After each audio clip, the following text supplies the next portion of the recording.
हमने पहले जब पढ़ा था तब हमने पढ़ा कि मालदेव ने कितने युद्ध और कितने परगने जीते? 52 युद्ध और 58 पर। तो 52 युद्ध जीते तो अलग अलग जगह अटैक किए। ऐसा ही उसने मालदेव ने एक अटैक किया जैसलमेर पे। कहां पे किया? जैसलमेर का जो राजा उसका नाम है लूणकरण। क्या नाम है? पर जैसलमेर वालों को लगा मालदेव खिलाफ पार पड़ेगी।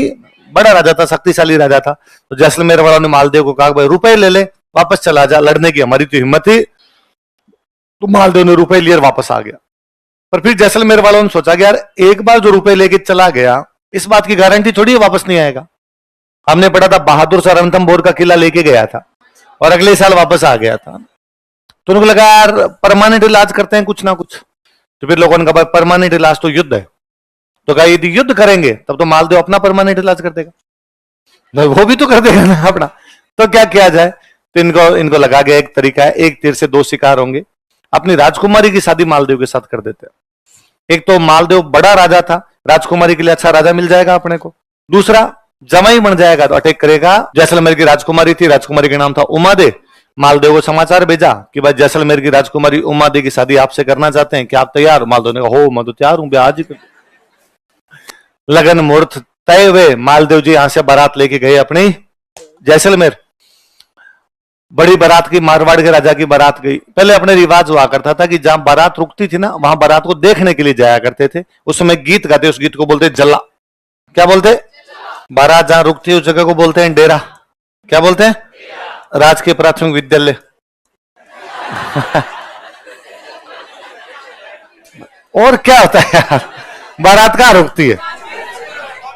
ये तो शहरों में आए और भाई साहब पता चला मैरिज गार्डन नाम की भी कोई, गांव में सीधा था स्कूल में रुक जाएगी। एक दिन स्कूल की छुट्टी कर देंगे, ताबर राजी कि कल मीठा भी मिलेगा और स्कूल की छुट्टी भी हो जाए। तो बारात का डेरा देखने जब महिलाएं जाती है उस समय जो गीत गाती है, गीत कौन सा है? तो सारी भाई जैसलमेर की महिलाएं बारात का डेरा देखने गई और सबने बड़ी तारीफें किया, अरे क्या बारात आई है, इतने हाथी, इतने घोड़े, बींद और फूटरा लग रहा है, सब तरफ वैसी वैसी बातें एकदम। अब उमादे दुल्हन तो घर से बाहर जा नहीं सकती और उसके मन में आएगा अरे यार जब मेरी बारात इतनी अच्छी है तो मुझे भी देखनी चाहिए। अब आज का टाइम तो है नहीं, आज का टाइम होता शायद उमादे मालदेव को मैसेज कर देती कि please send some pics of your डेरा।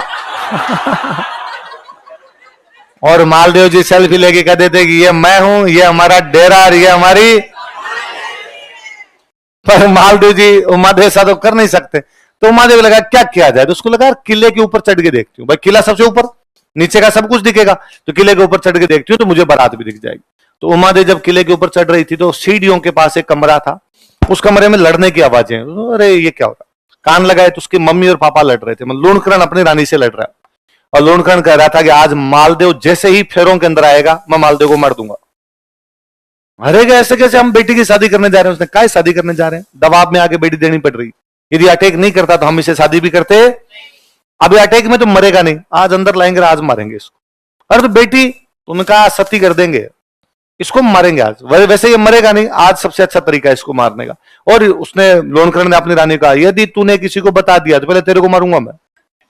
अब ये बात उमादेव ने सुनी। अब उमादेव को लगा अब क्या किया जाए? एक तरफ उसके पिताजी हैं जो मालदेव को मारना चाहते हैं, एक तरफ मालदेव है जो उसका होने वाला पति है। और उमादेव को लगा कि नहीं, हिंदू धर्म कहता है कि सगाई अपने आप में आधा विवाह है और मेरी मालदेव के साथ सगाई हो रखी, इसलिए मुझे किसकी रक्षा करनी चाहिए? और उसने मालदेव के पास समाचार भिजवाया, चिट्ठी लिख के भेजी कि मालदेव जी आज जब फेरों में आओ तो थोड़ा सावधानी बरतना, आपके साथ यहां पर विश्वासघात हो सकता है, घात की जा सकती है आपके साथ में। मालदेव जी ने लेटर पढ़ेगा, थैंक यू उमादेव, पहली बात तो मैं इनसे वैसे ही नहीं मरता, पर फिर भी तूने कह दिया तो थोड़ा ध्यान रख लूंगा। अब मालदेव ने अपने साथ में दो बॉडी बिल्डर टाइप के जोधपुर से गए हुए थे, जिम विम जाने वाले, उनको कहा तुम दोनों का एक ही काम है, लूणकरण फेरों के अंदर आना, बाहर बिठा के रखना जब तक मेरे फेरे नहीं हो जाए, बाद में मैं देख लूंगा कि ठीक है। अब जैसे ही भाई मालदेव जी पहुंचे, कई देर तो महिलाओं ने इधर उधर यूं नापा जोखी करते हैं तो पूरी कीन, फिर मालदेव जैसे फेरों के अंदर जाके बैठे और लूणकरण भाग के अंदर जाने लगा। वो दो बाहर बॉडी बिल्डर बैठे, उन्होंने कहा किधर, कहां जा रहे हो? बैठो यार, इतनी दूर से बारात आई, ये तो नहीं को समाचार पूछे, को दो पैक बनाए साथ में, लो एक पैक बनाओ लूणकरण जी के लिए। लूणकरण दिखा रहे नहीं नहीं नहीं, मेरे घर में बेटी की शादी है, मेरे काम है खूब सारे। अरे क्या तू राजा है, राजा के काम करने वाले नौकर चाकर खूब होते हैं, कोई कर लेगा, बैठ जाए। उसने कहा पर मेरे को कन्यादान करना अंदर जाके। उनका देख पंचायती नहीं, कन्यादान कोई भी कर सकता है। तेरा भाई कर देगा, तेरा बेटा कर देगा, तू यहीं बैठ जा। और सच में गांव में कन्यादान कोई भी कर देता है। मैंने फिल्मों में आके देखे कि जैसे कन्यादान का सीन आता है, कन्या के पिता को बुलाया जाए, और कन्या का पिता पर पक्का उस टाइम वहां नहीं होता, कन्या का पिता इधर उधर गया हुआ होता है। तो फिल्मों वालों ने बिगाड़ दिया फालतू का ढांचा, वरना किसी से करवा लेते हैं। मैंने फिल्मों से और शहरों में आगे दो बातें देखी। एक तो भाई साहब ये कन्यादान पक्का पक्का कन्या का पिता ही करता है। एक मैंने ये देखा कि यार लड़की की शादी में लड़की के घर वाले भी नए कपड़े पहनते हैं। मतलब मेरी बहन की शादी है तो मैं भी नए कपड़े पहनूंगा? अरे यार ऐसे थोड़ी होता है कोई। ये केवल शहरों में होता है और फिल्मों में होता है। गांव में जो लड़की का भाई होता है वो 3 दिन नहाता नहीं है ना, और भाई साहब ऐसे ऐसे कपड़ों में घूमता रहता है कि आपको लगता है नौकर है घर का। भाई छोड़िए। और मैं कई बार सोचता हूं कि मान लो नए कपड़े पहन भी लूं, मान लो मेरी बहन की शादी और मैं नए कपड़े पहन के तैयार हो गया, एकदम व्हाइट कुर्ते पजामे पहन के, तो मैं दिखूंगा। तो कोई चाचा जी टाइप का एक आधा खोड़ला घर में होता है पक्का, वो बात कहेगा जा कढ़ाई लिया। हाँ भाई साहब आप धोले कुर्ते पजामे में कढ़ाई लाते अच्छे लगोगे क्या? और कोई आएगा कि वो टेंट रोपते हैं, टेंट तो टेंट के वो रोपते हैं, हाँ उसके पिलर रोपते हैं, तो कह लो खड्डा खोदो। अब ऐसा मिट्टी में खड्डा खोद रहे हो अपन। तो गांव की शादियों में लड़की के जो परिवार वाले होते हैं वो शादी में तैयार होते हैं। ये शहरों के अंदर है कि सारे भाई यहां तक यूं बटन बंद किए हुए, फूल टांगे हुए 2 गुलाब के। सबका स्वागत कर रहे हैं। दीदी की शादी में आए, दीदी की शादी में यहां तो झुंझल आ रही होती, क्यों आए तुम? इतने ज्यादा आगे भाई साहब इतना काम करना पड़ रहा है। और अब तो फिर भी थोड़ा बहुत ठीक हो गया। पहले तो गांव में लड्डू बूंदी होते शादी में, उसमें भी रुपए बचाने, तो हलवाई जी को कहते थे आप खाली बूंदी बना दो, लड्डू हम खुद बना लेंगे। तो हलवाई जी बूंदी निकाल के छोड़ देते, बाद में घर के सारे टाबरों को बिठा देते बनाओ ना लड्डू। भाई साहब ये बाइसेप और ट्राइसेप दोनों बन जाते थे। पूरे दिन ऐसे ऐसे करने में हालत खराब हो जाती, पर फिर भी टाबर उसमें राजी थे, यूं करते करते। मीठा कहां पड़ा था भाई साहब। आज भी गांव वाले है ना चाय बहुत मीठी पीते हैं, चाय में बहुत चीनी डालेंगे, और आप गांव वालों को तो इतनी मीठी चाय, तो गांव वाला कोई मुस्कुरा कहता है मीठे के चक्कर में तो चाय पीते हैं। चाय पीने का कारण ही क्या है? मीठा है। तो ये शहरों वालों के तुम्हारे काम है भाई साहब, तुम ये तैयार हो गए एकदम बन ठन के रहते हो, बींद तैयार नहीं होता, ज्यादा लड़की के भाई तैयार हो रखे होते हैं। गांव में सीधा सिस्टम है, कोई करकुरा ले तो वैसे वैसे कन्यादान किसी से करवा दे। लूणकरण जी का आप बैठ जाओ, तो लूणकरण जी बैठ के समझ में आ गया यार ये जाने नहीं देंगे। फाइनली मालदेव जी की शादी संपन्न हुई, ढंग से एकदम संपन्न हुई। अगले दिन मालदेव जी की विदाई हुई। पहले जब राजकुमारियों की शादी करते तो राजकुमारियों के साथ में काम करने के लिए नौकर नौकरानियां दिया करते हैं, दास दासियां दिया करते। भाई राजकुमारी काम थोड़ी करेगी, ससुराल में जाके भी उसके लिए नौकर चाकर होने चाहिए। तो वो जो साथ में दासियां दी गई उनमें एक दासी थी, उसका नाम था भारमली। क्या नाम था?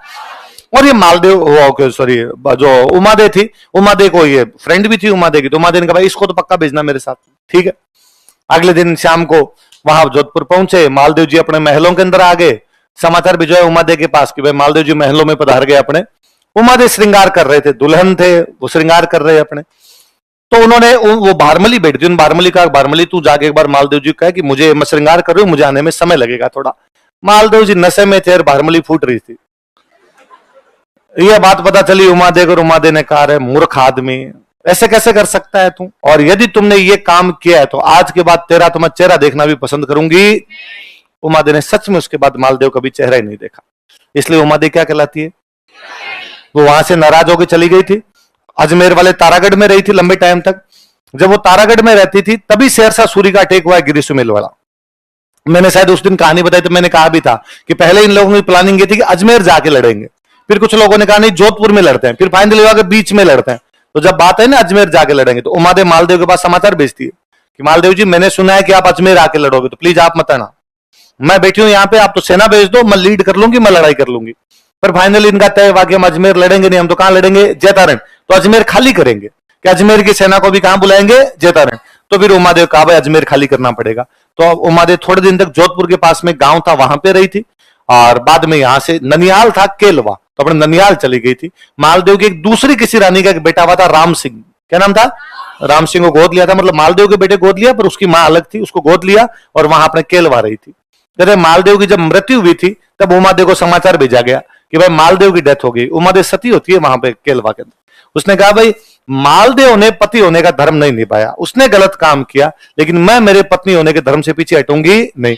उस समय का ये धर्म कहता था कि पति के साथ में सती हो जाओ तो मैं क्या हो जाऊंगी उसके साथ में सती। कहते हैं कि जब उमादेव थोड़े दिन तक यहां जोधपुर के पास के किसी गांव में रही थी, तब मालदेव को यूं सॉरी फील हुआ, अरे यार मैंने गलती की और मुझे उमादेव को वापस बुलाना चाहिए। और उसके दरबार में बहुत अच्छे कवि थे, उनका नाम था ईसरदास जी। क्या नाम था? और मालदेव ने ईसरदास जी कहा कि ईसरदास जी कवि इस प्रकार की बातें कह के और यदि रानी को मना के लेके आ जाए तो ठीक रहे, मैं थैंक यू मानूंगा आपका, धन्यवाद दूंगा आपको। तो ठीक है, तो ईसरदास जी उमादेव को मनाने के लिए गए। उन्होंने उमादेव को जाकर कहा कि उमादेव गलती इंसान से होती है, इंसान गलतियों का पुतला है, मालदेव ने गलती कर दी, अब उसको माफ करो और वापस कहां चलो? जोधपुर चलो। आप जोधपुर चलोगे, आप जोधपुर की पटरानी बनोगे, आपका जो बेटा को जोधपुर का अगला राजा बनेगा, आप राजमाता बनोगे कल को जोधपुर की, इसलिए आपको जोधपुर चलना चाहिए।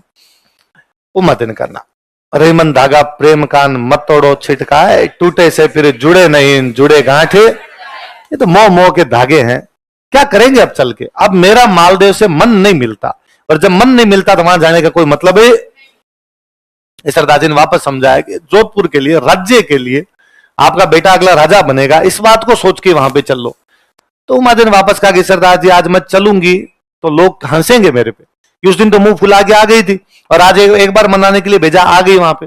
ईसरदास जी ने कहा कुछ ही नहीं होगा, आप चलो वहां मेरे साथ में, मालदेव लोगों के बीच में माफी मांगेगा, आपकी इज्जत बढ़ जाएगी।